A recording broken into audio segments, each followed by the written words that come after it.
Hey guys, it's Jordan Hetrick.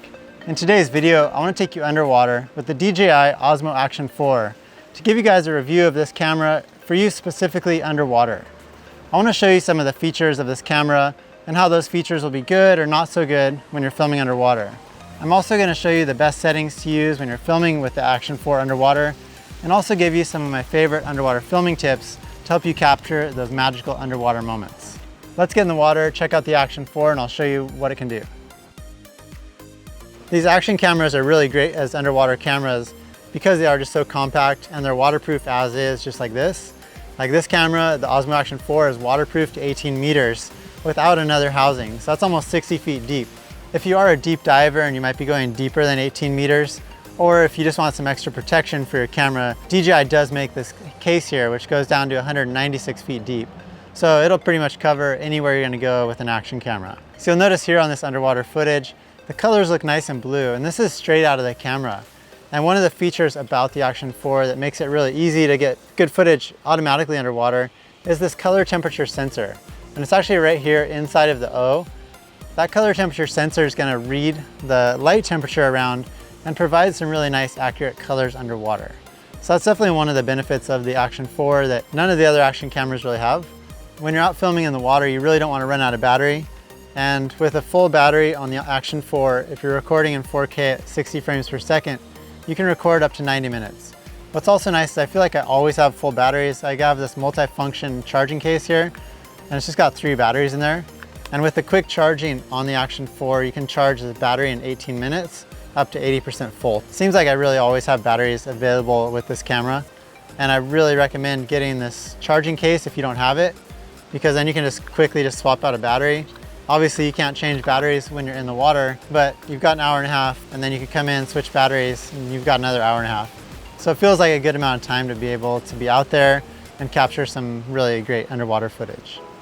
One of the things that I actually don't like about the Action 4 when you're using it in the water is that when you're recording a video in 4K 60 or higher resolution, you can only preview the video on one screen.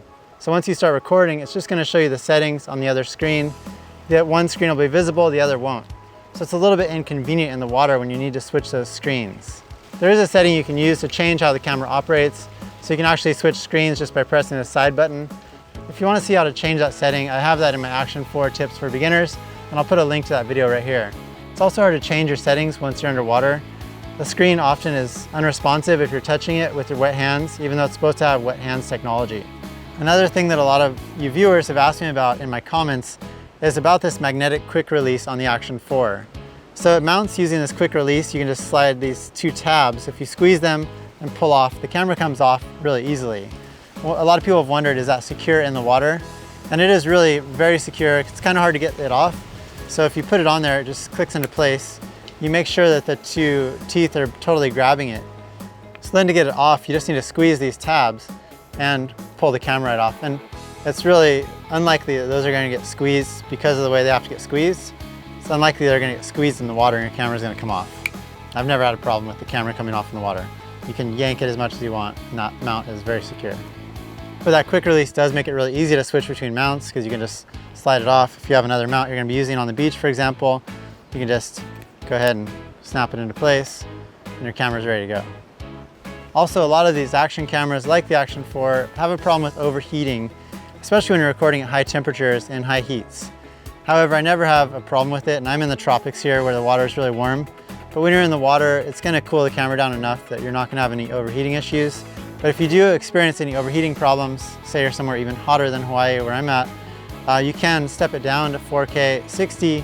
That's going to be better, and 4K 30, you're definitely not going to have any overheating issues. So you can record for a long period of time, pretty much in any heat at 4K 30. Also, if you're just getting into the market for an Action camera to use underwater, I made a comparison of the Hero 12 versus the Action 4. So you can check that out and just see which of the camera's features kind of entice you and which of the footage looks better for you. So it's an easy way to help you decide. Next, let's talk about some of the best underwater settings for the Osmo Action 4, because there's a wide range of settings on this camera. And that is one of the reasons that I created a book for the Osmo Action 4. So if you want to learn more and really get the best footage possible with the Action 4, check out my book. There's a link in the video description below, and I think you'll find it as a very useful resource. In general, when I'm out there filming in the water, I'm gonna go with 4K at 60 frames per second. So 4K is gonna give you a nice high resolution video, and that 60 frames per second is gonna give you the option of 2.5 times slow motion. You can also record at 4K at 120 frames per second if you want super slow motion. And sometimes I'll switch the camera over for super slow motion, say if I'm filming underwater waves or some sea life that I really just want to capture those silky smooth slow motion shots. In general though, I'd say 4K 60 is a great setting to start with. So the Action 4 also has 3 field of view options. And these are kind of like digital lenses. They change the look of their view that the camera is recording. You've got standard or D-warp, which is kind of a linear, more tighter perspective. You've got wide, which is basically a standard kind of fisheye lens. And that's going to be the most useful one for filming underwater shots. And then in some of the resolutions, like at 4K 60, you have ultra wide.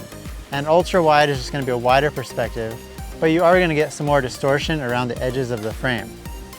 It really depends on what you're filming though, because sometimes all those different field of views can work depending on your subject. As far as stabilization, you can see here you're going to get some great stabilization out of this camera, and there are a few different settings to choose from. I usually just like to go with rock steady because it has the least amount of zoom and you can get that widest angle perspective, which I find is really useful underwater. You can use horizon balancing at 4K 60 frames per second, which is going to correct the horizon up to 45 degrees. But it does crop in a bit, so you're not going to get as wide of a view as just using that rock steady. Also, the Action 4 has a couple different color settings you can choose from. You've either got 10-bit D-Log M color, which is going to give you a really wide color palette to choose from when you go to edit. It's got a lot of depth to it. Or you've also just got the normal color, which is probably going to be a little easier if you don't want to do any color grading. But either one of those is going to provide some really nice colors underwater. And with that color temperature sensor that's going to adjust the white balance, I feel like you can get some really good colors just using automatic settings straight out of the Action 4.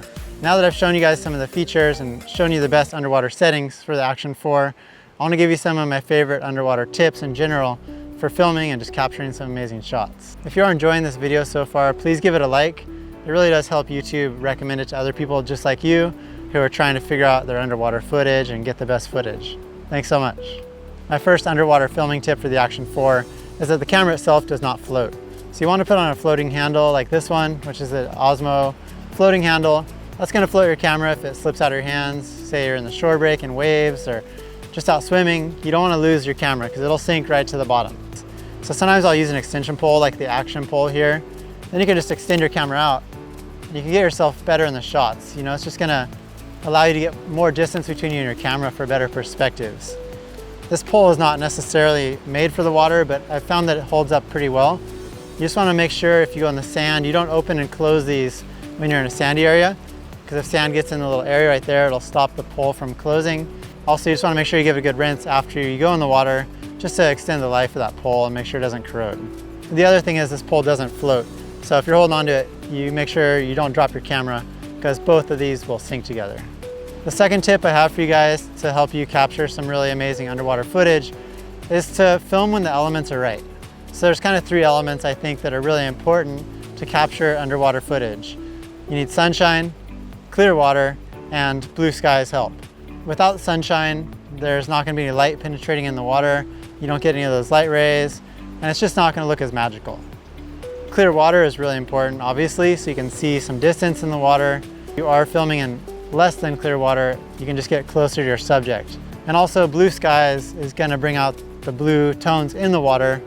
If it's cloudy or there's a lot of white clouds in the sky, it's going to add that white tone to your shots, and it's just going to not look quite as magical. If you see those conditions line up, if you see the sunshine, clear water, and blue skies, it's time to get out there and get some really good footage. The third underwater filming tip that I have for you guys is to really work the different angles that you can capture underwater. So if you film from the surface looking down, it's going to be one perspective, but if you film from underwater looking kind of up at the surface, it's going to be a totally different look. And to get the best angles, you're definitely going to need to pick up a pair of fins, because these are going to help you propel underwater and just give you that depth that you need to go down and get different angles. And also, I recommend getting a good mask. I really like to have a reflective mask like this one, because I think it just looks better when you can't see your eyes. But a good mask is just going to help you be able to see what you're filming underwater and capture those really good shots. So I hope that that review of the Action 4 helps you guys either decide if this camera is really good for you or inspires you to go out and get some better underwater footage. I feel like for the price at $299, it's a really affordable camera that's going to give you that nice high quality footage. Of course, every camera has its quirks underwater. There's no perfect underwater camera, but I think this one comes really close, and I hope you guys get out there and capture some amazing footage. And thank you guys so much for watching, and hope to see you maybe in the water.